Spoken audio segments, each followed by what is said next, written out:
好啦，今集咧我又請咗啲特別嘅嘉賓啦，咁啊等佢哋逐一介紹下自己先。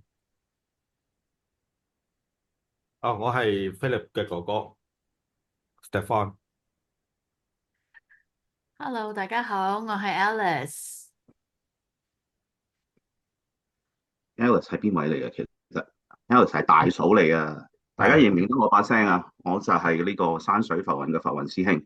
咁我今日咧就好高興啦，得到Philip 咧就邀請我哋過嚟呢度啦。咁今日咧我就會同佢講一講咧，呢個發夢啊，甚至乎咧喺唔同嘅範疇切入嘅。因為如果有啲人比較熟悉浮雲嘅話，知道咧其實我係一個即係從事喺加州執業有一個嘅臨床心理科嘅腦神經心理科嘅一個博士。咁我專做一啲斷診嘅，咁我會喺呢個腦神經嗰度切入啦，甚至乎咧，因為我自己本身係有一個宗教嘅背景啦，咁到時候我就會有宗教嗰度切入嘅。好，咁啊唔該晒浮雲啦。咁誒大嫂啦，我都叫大嫂啦，我都係唔叫個名啦。咁啊，阿大嫂都好似之前有發過一個幾特別嘅夢，甚至乎係好似一個穿越嘅夢添喎，係咪啊？誒，自從咧學咗佛之後咧，就好似經常久唔久咧，我哋都會有一啲所謂奇奇怪怪啊，或者係有意義嘅夢啦。OK，咁呢個夢咧，其實就關於我諗你哋嘅家族啦，係啦，關於阿大哥學習佛法咧，都係有一個推動力嘅。咁咧，事緣咧就係我啱啱初初開始學嘅時候咧，其實久唔久都會有一啲特別嘅夢，話俾我聽，我修佛啊，修成點啊，咁我都會同阿師兄咧去求證一下，問下佢，誒點解有啲咁特別嘅夢嘅？咁有一晚咧，我就發夢，就夢到咧，好似喺個餐廳啊，定係喺啲酒樓咁樣咧，有啲大嘅圓台。咁圓台嘅一邊咧就坐住有一班有一班人啦，咁係男，應該好似係 basically 都係男嘅，然之後中間咧就坐住一個好 powerful 嘅女士，咁就係好似一班男士圍住一個女士，而個女士係坐喺度，跟住男士咧就即係坐喺度，and then 喺後邊咁樣企喺度，咁樣圍住佢。咁我就覺得哇，好似會唔會有啲咩特別嘅意思咧？咁我就問咗阿師兄啦。咁個師兄就同我講，佢話：喂，呢個可能係大哥嘅祖先嚟嘅喎，咁樣。咁於是乎就後尾就同阿大哥求證啦。咁究竟呢個係咪佢嘅祖先呢？咁師兄啊，點解你會感覺到呢個係大哥嘅祖先嘅？嗱，首先咧，我想講一講啊，即係其實我哋成日講有所思夜有所夢啊嚇。嗱，咁頭先咧，阿大嫂就喺呢一個宗教比較宗教嘅範疇切入啦。不過我想講俾大家聽咧，其實咧，我哋人點解會發夢？我首先想問一問大家，你知唔知人點解會發夢先？我哋由一個比較科學嘅層面去講先，因為一開始咧就已經咁 we 混混啦，我驚你啲聽眾可能咧即係需要一啲簡單嘅一個科普啊，知道其實發夢係乜嘢嚟啦。因為其實以我所知道咧，即係你哋嗰個節目啦，通常嚟講都係講發夢啊，甚至乎一啲夢境啊咁啦。咁當然咧，其實我想講咧，我哋無論係由呢一個宗教切入，或者係腦神經科嘅切入咧，其實都唔係 mutually exclusive 嘅。我哋只係提供一個唔同嘅 perspective 俾大家，即係一個唔同嘅一個觀點俾大家。咁冇一個觀點話一定絕對係啱嘅，係咪？如果你喺呢個宗教嘅體系入邊，宗教嘅world view 佢嘅世界觀咧，覺得夢係有一意思嘅。而喺我哋腦神經心理科嘅話咧，我哋覺得夢咧，亦可以咧透過我哋講一啲腦部嘅一啲唔同嘅electrical activities，有啲電嘅嘅活動咧，而令到你引起咧，你會發夢嘅。咁所以我想喺度講清楚先，其實咧即係話咧，等一陣咧，你會聽到我哋講一個唔同嘅 perspective，咁唔係話邊一個一定係會啱，咁就係睇下大家聽眾咧自己咧，你覺得咧你如果你係信奉宗教嘅話，你可能就會喺宗教嗰度切入啦；你係比較信科學嘅話，你可能就會喺科學嗰度切入嘅。嗱，咁講翻咧頭先咧，即係我哋嗰個夢啦，阿大嫂嗰個夢啦。咁點解會係知道係佢個祖先咧？首先我哋由宗教嘅體系，或者甚至乎咧，我哋用一個比較係East Asian 我哋講嘅，即係東南亞嘅一個我哋講嘅民間信仰，甚至乎我哋講嘅 beliefs 去講啦。其實好多時候咧，我哋相信咧過咗去嘅親人啊，甚至乎咧有時候咧呢啲親人你未必見過咧，都會透過一啲唔同嘅媒介同我哋咧去接觸嘅喎。而其中一個媒介咧就係由夢嗰度同我哋接觸啦。點解會由夢嗰度同我哋接觸咧？因為啊，其實我哋喺我哋嗰個體系入邊咧，或者我哋嗰個世界觀入邊啊，人咧瞓覺嗰陣時咧，我哋覺得咧佢係咧即係同外界咧嗰個接觸咧係最低啊。因為當你瞓覺嗰陣時咧，你個眼耳鼻舌身意所有個感官慢慢就 tune down 晒。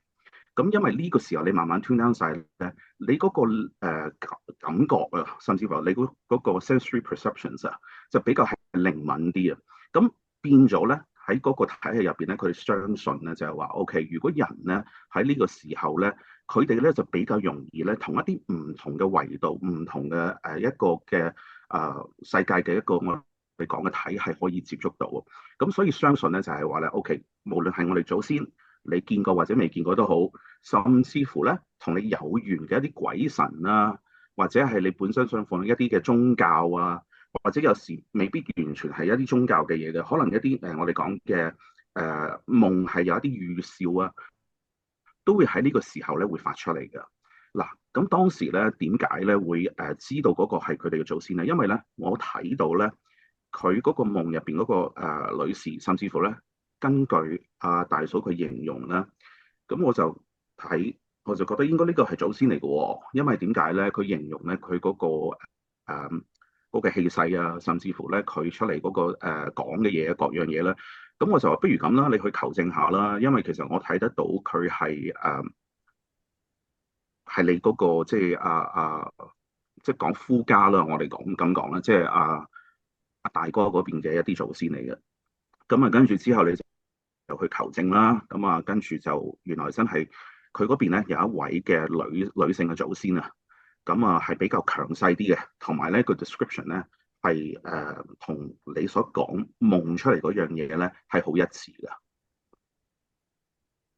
係啊，應該了解翻嘅時候，應該就係我哋嘅太嫲啦，即係我阿爺嘅阿媽咪啦。咁佢本即係佢嗰個都係一個揸大鎖匙嘅，即係佢據我哋所知係當其時佢係揸大鎖匙嘅一個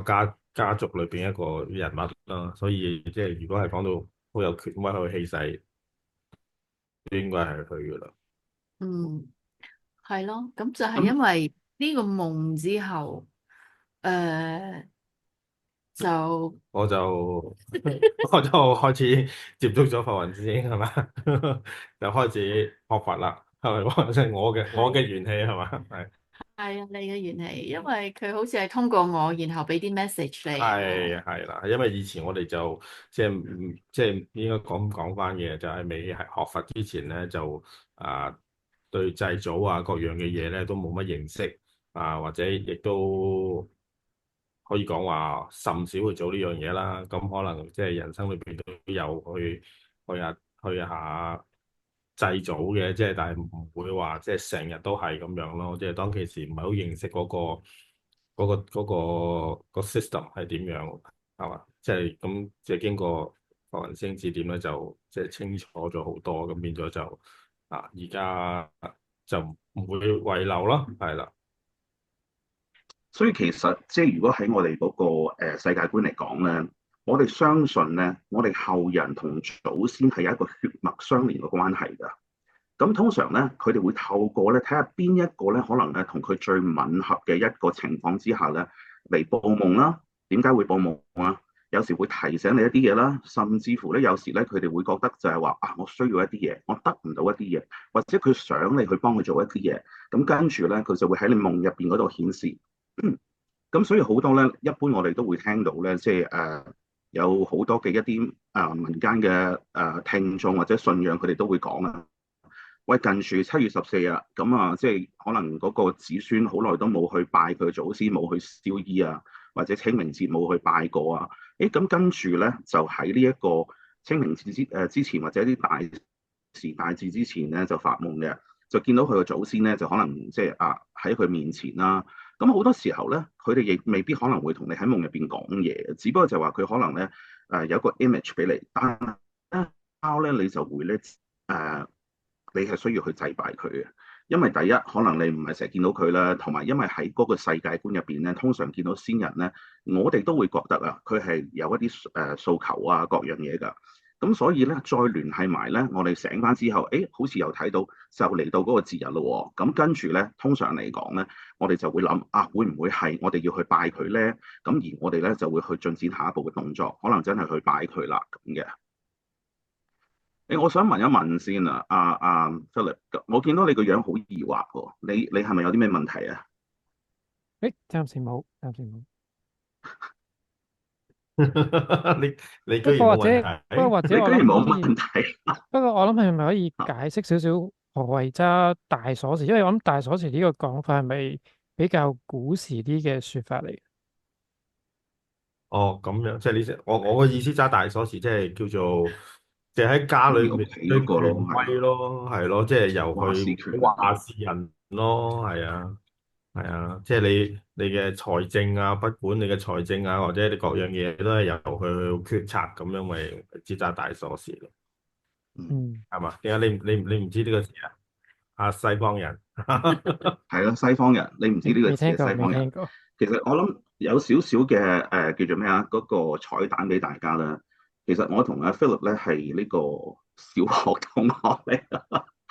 咁咧就個緣分咧都好特別嘅。咁嗰陣時咧，因為阿 Philip 同我喺美國嗰度啦，咁啊好細個識咗之後咧，咁啊跟住之後咧，阿 Philip 咧就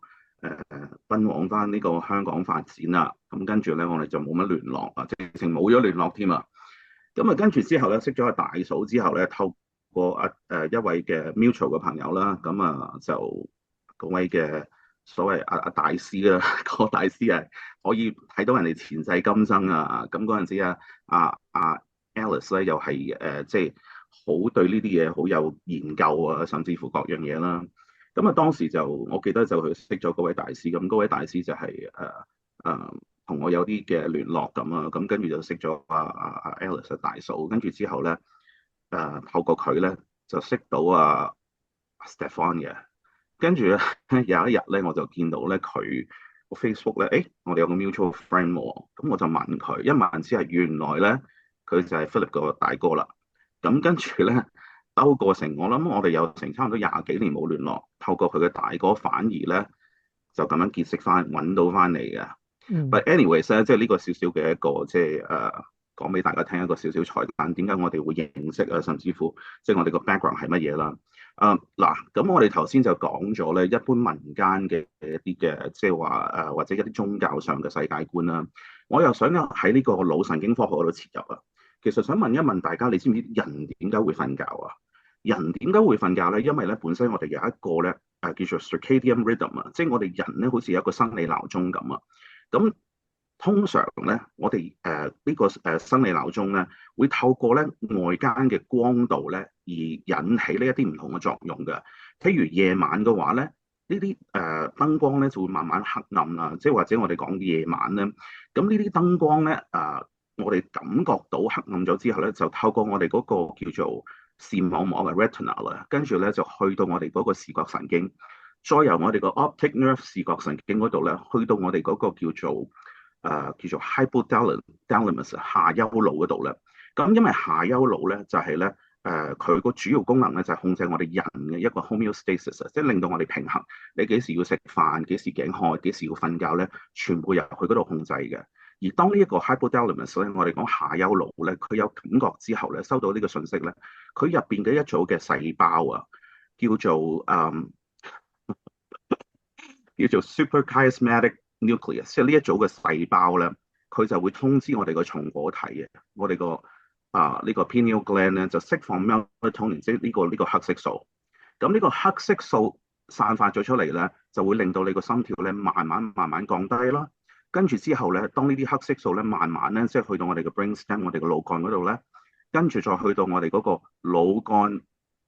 網狀系統啊 reticular formation， 就會開始令到你個人咧開始要入睡啦。因為其實嗰個 reticular formation 就係負責咧 arousal 同埋呢個 consciousness 啊，即係話你個人咧係會醒啊，或者係你清唔清醒咧，就係由嗰個腦部嗰個系統控制。咁當你嗰個腦咧收到好多一啲唔同嘅荷爾蒙之後咧，咁你慢慢呢個身體就會 tune down 啦。tune down 咗之後咧，就由我哋個橋腦嗰度咧，慢慢咧就將我哋成個身體咧就進入一個 relaxation 啊。橋腦即係我哋個 pons 啊，OK。咁而我哋個腦咧亦有好多唔同嘅分泌物啦，即係我哋知道血清素啊、serotonin 啊、dopamine 啊、多巴胺啊，甚至乎咧，控制肌肉咧嗰種嘅叫做生物鹼啊 acetylcholine 咧，就會慢慢咧冇咁活躍啊。咁我哋個身體就會釋放好多唔同嘅 GABA 咧係我哋身體腦所釋放嘅一種嘅物質出嚟咧，令到我哋成個人咧就係咧所有嘅電子活動、腦嘅神經活動咧，慢慢降低，唔會 fire 到咁多。嗱，咁跟住我哋開始進入咧，我哋講個睡眠咯。睡眠嘅話咧，通常嚟講咧，以我哋而家科學所知道咧，係有4個唔同嘅 stages 嘅，OK。但係如果一般嚟講咧，比較籠統嚟講係分2個唔同，一個叫做 non-REM， 一個叫做 REM。REM 咧係叫做 rapid eye movement，即係當一個人熟睡嗰陣時咧，我哋個眼咧下邊咧係會喐得好快，嗰個叫做 rapid eye movement， 就叫 REM sleep，OK。咁我哋未去到嗰個深層熟睡 REM sleep 之前咧，有3個 stages，有3層，OK。咁第一層嚟講咧，我哋個腦電波咧，其實咧就慢慢咧會降低啦。即係降低嘅意思咧，即係話咧，如果我哋喺嗰個 EEG 啊，通常佢哋睇嗰個瞓覺咧，會用嗰個叫做 electroencephalogram 啊 EEG 測試你個腦電波㗎。OK，唔好意思啊，因為我學嗰陣時呢全部係英文嚟嘅，我盡量揾啲中文去譯翻㗎啦。如果我講一啲講得唔係咁好咧，麻煩你到時候你揾翻佢嗰個 translation 俾啲聽眾聽啊，唔好意思啊，因為我學多數係英文嚟嘅。OK，咁佢就會咧，即係話咧，去到第一個 stage 啦，叫做 non-REM one。咁呢個 non-REM one 咧，就係咧當時你就會進入一個比較叫做 light sleep 啊。咁同埋咧喺呢個時候咧，你會有一個情況咧叫做 hypnic jerk。你見到有時啲人咧合眼瞓咧，佢又好似瞓同未眼瞓之間咧，咪會個人咧好似釣魚咁個頭會喐嘅。呢個叫做 hypnic jerk。咁呢個中眼係啦。咁同埋咧，你會開始咧會有一啲咧，我哋叫做入睡前嘅幻覺。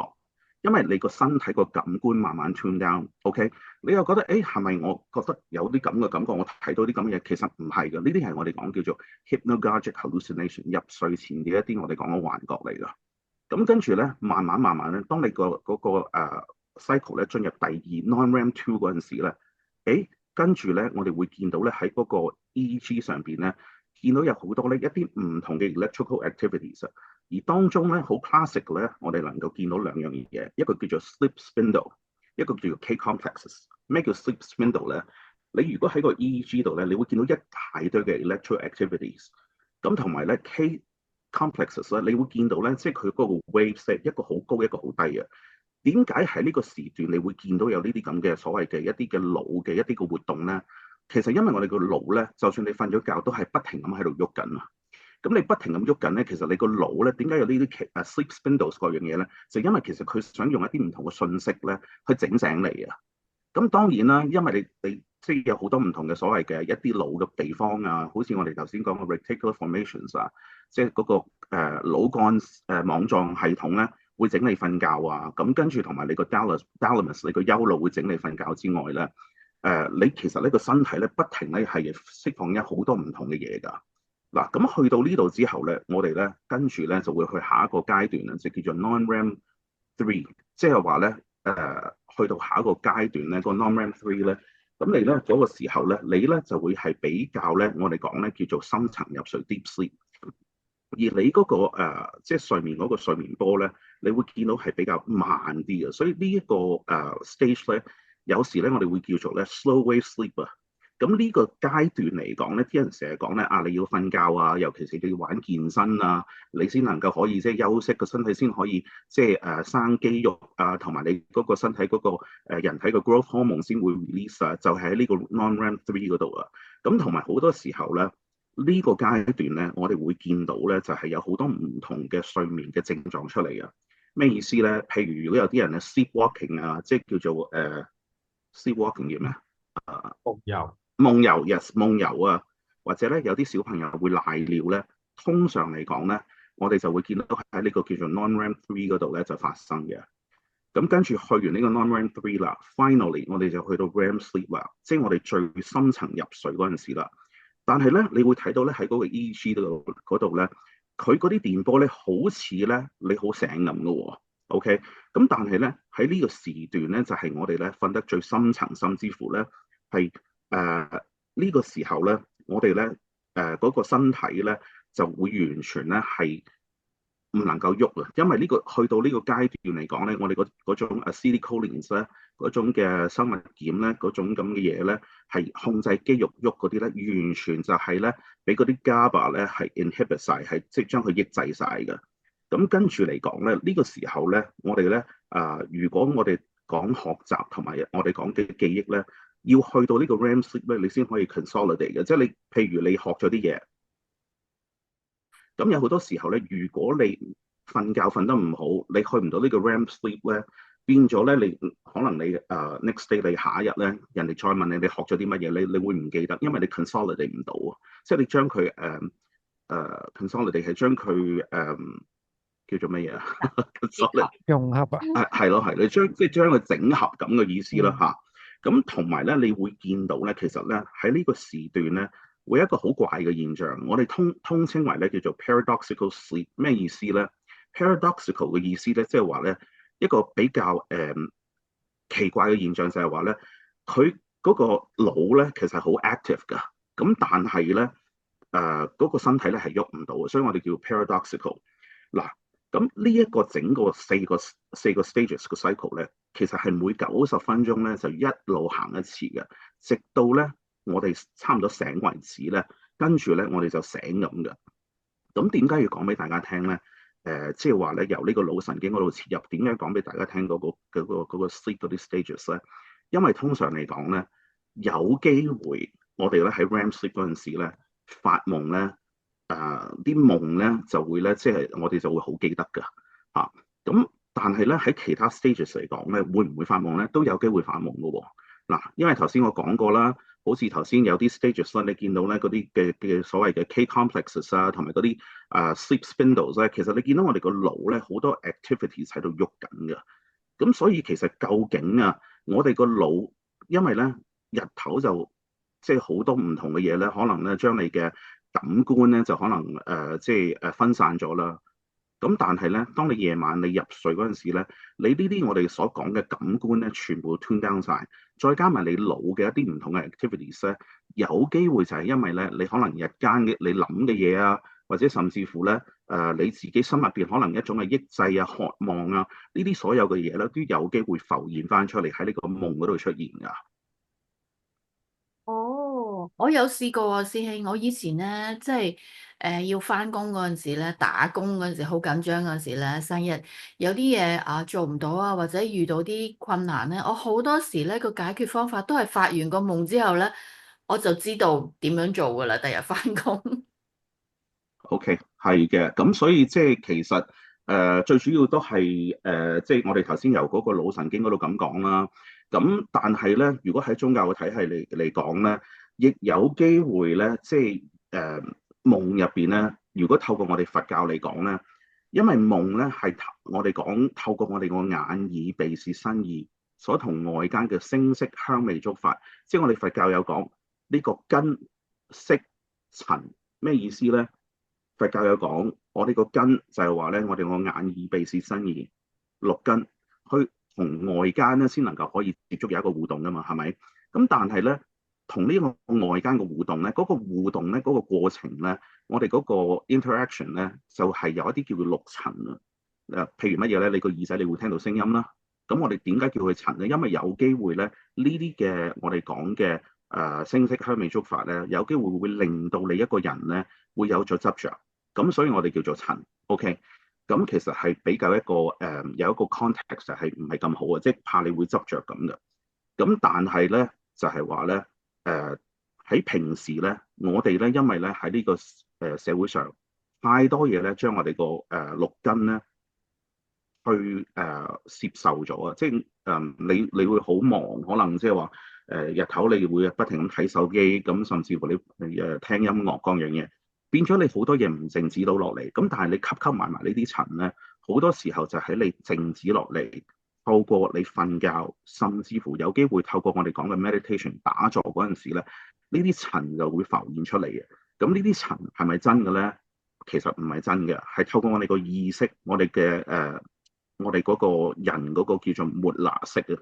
末那識嗰度咧，即係我哋講咧，如果喺你哋即係我哋心理科入邊咧，可以講係嗰個 ego 個我啊。OK，咁咧嗰度咧有好多時候有好多批判啊，有好多 discriminations 啊，即係我中意我唔中意啊，好多 duality 嘅嘢，一啲雙向嘅嘢我中意我唔中意呢一樣嘢好，嗰樣嘢唔好咧，咁而去批判咗好多嘢出嚟，塵再加埋我哋呢一個我。咁跟住咧就會形成咗好多我哋講以為係嘅嘢出嚟，而呢啲以為係嘅嘢出嚟咧，有一部分就係我哋講嘅夢啦。所以點解心經咧，我哋佛教嘅心經成日講咧，你要點樣去降服你自己嘅自心咧？你就係要透過點樣啊？眼耳鼻舌身意聲聲香味觸法係咪？跟住咧你要點樣就係話要了解佢其實咧色即是空，空即是色係咪？色即是空，空即是色咁，受想行識亦復而是咁。所以其實就透過呢一個我哋所講嘅觀照練習去了解，其實你有時你睇到嘅、你聽到嘅，甚至乎咧我哋講咧，因為顛倒妄想而所形成出嚟嘅夢咧，都未必係真嘅，係啦，噏咗一大輪嘢啊！我唔知你哋聽唔聽得明，因為有好多術語啊，甚至乎各樣嘢咧，因為係咯，我就因為我學嗰陣時係用英文學嘅，甚至乎有啲佛教嘅用語咧，我唔知即係再點可以通 down 啲俾你哋知道嚇。好好啊，感恩師兄啊！但係其實我想 recap 翻咧，其實喺頭先你講嘅，譬如喺嗰個即係科學嗰個環節裏邊咧，其實聽眾們如果屋企有小朋友咧，就應該真係要注意翻啦，就係話咧，即係我哋如果佢即係個小朋友，如果能夠有一個好嘅睡眠質素咧，其實佢先吸收到佢日間學習嘅嘢。即係如果係哇，佢瞓得唔好啊，嗰樣其實佢學咗好多嘢，可能佢都真係吸收唔到嘅。所以呢個係其實睡眠一個非常重要嘅環節嚟。所以我終於知道點解你成日唔記得嘢啦，因為你夜晚唔瞓覺。我個睡眠質素唔好咯，啲係啊，所以我點解越嚟越即係記性又唔好啊，學咗嘅嘢又唔係好吸收啊。原來今日你揭曉咗俾我聽啦，即係有同關我嘅睡眠質素有好大嘅關聯嘅。係啊，係。啊，頭先我有個係啦，飛女啦。問題啊，我咧成日都瞓覺之前啦，無論可能開咗燈定熄咗燈咧，我都硬係會唔知點解見到好多白色嘅光啊，或者白色嘅嘢，你點睇？頭先我咪講過咯，你差唔多瞓覺之前咧，其實有機會咧有啲入睡前嘅所謂嘅 hallucinations，一啲幻覺啊。你隻眼睇完咁多嘢之後，你突然間黑埋眼，其實咧因為咧你嗰啲細胞仲喺度 fire 緊啊，即係你仲喺度，即係因為你要接觸到外間嘅光，你要知佢係光，你個眼睛啊，甚至乎你好多唔同嘅神經都喺度 fire 緊噶嘛。咁你 fire 緊嗰陣時咧，咁你其實咧，你一下子咁冚埋咗隻眼，其實佢冇咁快可以靜止到落嚟啊。咁所以點解有啲人咧就話，誒點解我突然間我合埋隻眼，我都好似仲係睇到有啲舊光嘅嘢咧？就因為其實你個腦嘅嗰個 activities 未 calm down 啊，你嗰個細胞其實都未嚟得切可以停落嚟啊。OK。而家先，我想問下嗰個 REM sleep 嗰個最後尾個 stage 咧，即係熟睡啦，我哋叫咁係通常係維持幾耐㗎？通常咧，佢每一段咧，根據我哋個 EEG 咧，係90分鐘到90分鐘，即係佢每一個 stage。你let's say 我哋一個人咧，佢8個鐘睡眠咧，佢每90分鐘個 cycle，直到咧差唔多天光咧，佢咧就會咧俾你醒咁噶嚇。係嗰個 cycle 意思係裏邊已經有4個 stage，定係每一個 stage 係9分鐘啊？大概係咁講咯。咁你話係咪真係咁實質嚟講咧？亦有機會可能每一個個人咧有少少唔同啦。咁因為佢哋呢啲係大數據，咁以佢哋個研究出嚟咧就係所謂嘅每一個 stage 咧大概 last 係90分鐘，跟住佢就會 move 翻佢 next stage。咁佢成晚咧就會 go through 呢4個 stages 咁咯。咁即係換言之，我嘅深層睡眠其實唔使好長噶喎，即係要有 quality sleep，其實唔需要好長時間都得噶喎。但係你要明白就係話咧，其實咧佢係點講呢？一個少少好似骨牌效應。你要首先去到一個 stage，你先能夠去到另一個 stage。你好難一下子一瞓落去就已經嘣一聲，係完全去到 REM sleep 呢一樣嘢，亦冇可能咯。啊，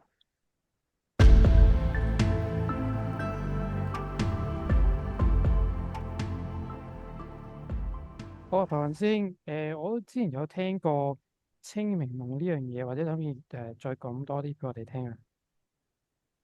可以啊。其實咧嗱，我哋一般喺宗教入邊嚟講，尤其是我哋講西藏密宗嚟講咧，清明夢係有一個特別嘅意思嘅，即係話咧透過一種我哋講嘅修行咧，喺夢入邊能夠做到一啲主宰，或者我哋講嘅一啲嘅能夠自己控制到自己嘅。咁但係因為清明夢咧，其實呢一樣嘢咧喺一般坊間嚟講咧，亦可以講到就係話咧，你一起身就好記得嗰個夢。通常呢個夢咧係會咧。根據我頭先講嗰個 sleep cycle 嚟講咧，會係喺 REM sleep，即係你嗰個時段咧，會發嘅一啲咧，你自己一起身好記得嘅夢。嗱，咁啊講到清明夢啦，即係一般人就會講我好記得嗰個夢係乜嘢啦。嗱，我就可以分享我最近其實真係幾日前嘅一個夢嚟嘅啫。咁啊，大家又可以從宗教嗰度去理解，甚至乎喺我哋講嘅，誒係咪日有所思夜有所夢嘅嘢去理解咧？咁嗱，咁話說幾日前咧，就Alice 咧就做咗一啲嘅課程啦，就希望就係話俾一啲我哋講嘅一啲唔同嘅一啲嘅人participant 係一啲人參加啦，透過參加就可以做一啲我哋講嘅佛教嘅禮拜啊，咁當中可以做一個懺悔啦。咁啊，跟住就再延伸到咧，我就想幫佢 expand 呢一個嘅呢個懺悔呢個儀軌啊，即係我哋講嗰個佢成個流程，我想幫佢 expand 啊。咁我當日咧，我就喺度諗究竟有啲咩可以幫佢加落去咧？咁嗱，咁就當晚咧，我就發咗個夢。咁呢個夢咧好奇怪啊！我當時咧夢入邊咧就有人攞咗一本藍色嘅書俾我。呢本書咧其實一睇落就知係經書嚟嘅。咁嗰本經書一揭開咧，第一頁咧就係一個佛像啦，就係地藏菩薩啦。咁如果大家熟悉佛教，大概會知道地藏菩薩係邊一個菩薩啦，right？咁揭開咗地藏菩薩之後，跟住我見到有條咒語啊。咁嗰條咒語係地藏菩薩一條咒語嚟嘅。咁跟住咧，我發完呢個夢咧，有人攞完呢本書俾我，跟住仲即係喺我意識入邊個夢入邊，有人同我講咧，嗱呢一樣嘢就可以幫佢哋消業噶啦。跟住我卜一聲就起咗身啦。嗰陣時我起身大概係4、5點凌晨啦。其實你對應翻咧就係咧，如果我哋講咧嗰個 REM sleep cycle 咧，啱啱就係嗰個 REM sleep cycle 咁啊。咁我就好記得呢個夢，係記得到咧，連嗰條咒語係點念咧，甚至乎我即係嗰個佢個咒語點寫出嚟，個字體係乜嘢咧，我都記得非常之清楚。咁啊，跟住之後誒。我就覺得好特別啦。咁如果由一個我哋講宗教嘅體系，甚至乎我哋民間去睇呢件事咧，我哋會覺得可能咧就本身我諗呢一樣嘢咧，而我哋嘅佛教嚟講，可能有啲龍天護法，有啲我哋講佛菩薩咧就俾個指引，就喺我夢入邊咧去俾我知道呢一件事。咁如果我哋喺頭先即係我哋講科學嚟講咧，究竟會唔會係因為我成日喺度諗緊呢一樣嘢？我應該擺啲咩去幫佢 expand 呢個儀軌咧，幫佢擴充呢個儀軌，而喺我自己嘅潛意識入邊諗得多，跟住再喺我自己嘅世界觀，以前我睇過聽過嘅嘢，將佢拼湊埋成為一個夢咧。所以呢一樣嘢咧係即係如果你宗教嚟講，你會有個宗教解釋，或者如果你係科學嚟講，會有一個科學嘅解釋。不過我想提一提一件事，就係話咧嗰個咒語咧係我之前未見過㗎。嗰條咒語係尤其是佢前一段咧，嗰一段咧係其實咧係未見過嗰個咒語咁念噶。咁但係咧，當我去查閱呢條咒語咧，真係有呢條咁嘅咒語嘅喎。只不過就係佢將嗰個佛菩薩個梵文嘅名咧，就將佢安咗喺前邊，跟住後邊就係佢嗰條咒語。咁其實喺一般嚟講唔會咁樣念嘅。咁但係點解喺我夢入邊咧，我從來冇睇過呢一樣嘢又會發到出嚟咧？咁如果喺我哋嘅宗教信仰嚟講，我哋會覺得係可能佛菩薩俾一個指引，因為我咁嘅心念出去，而咁嘅心念出去，佛菩薩龍天護法有一個感應，咁跟住佢就透過夢喺我靜止嗰陣時，就將呢件事去表達出嚟。咁如果頭先我所講嘅就另外一個就係講可能日有所思夜有所夢咁咯。咁究竟呢一樣嘢係點樣解咧？咁 depends on 你其實你係邊一個體系啦。咁你有唔同嘅世界觀去睇呢件事咯。丁啊，咁我最後一個問題想問下咧，就係點解有時我哋發夢咧，我哋會好記得嘅，有時我哋發夢咧係醒咗就記唔到嘅咧？嗯，嗱，其實呢一樣嘢都講得好好，你問得好好，就係乜嘢咧？嗱，首先我從嗰個宗教嘅世界觀去講啦。如果由一個宗教嘅世界觀去講咧，你記得嘅嘢，佢一定有啲特別嘅意思嘅，可能係我哋講上天或者係一個我哋講佛菩薩、龍天護法想俾你嘅一啲啟示，甚至乎咧有一啲嘢咧，喺我哋講嘅我哋個塵根嗰度咧，即係我哋講頭先我哋咪講眼耳鼻舌身意咧。咁我哋吸收咗聲色香味觸法呢一樣嘢咧，當你靜止落嚟咧，佢喺你個識田嗰度啊，即係喺你個意識嗰度浮翻出嚟，你可能有咁嘅發夢，或者係我哋講佛菩薩咧所俾你嘅一個啟示。但係點樣都好啦，咁如果即係話其實你嗰個夢你咁記得嘅話咧，通常嚟講喺我哋個宗教入邊，你個體系咧都係覺得係有一個特別嘅意義喺入邊嘅。咁如果有時發夢見鬼咁樣，咁但係我當時可能冇咩特別嘅令到我會即係唔會話睇啲恐怖片啊，剩嗰啲，但係會有啲咁嘅夢，咁係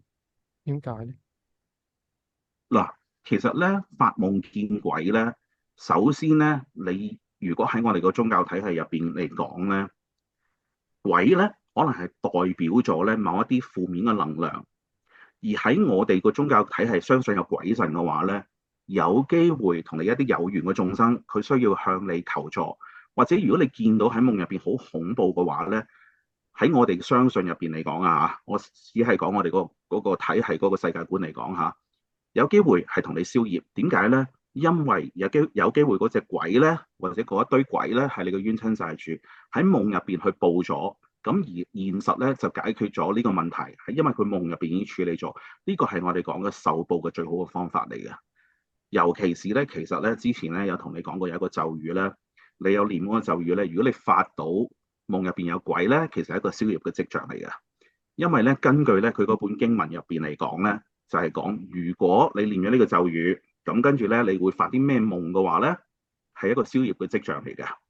咁所以咧，如果你喺宗教嗰度，咁當然係咁啦。咁如果即係話你喺另外一個科學，或者我哋講你想用一個腦神經心理學去講，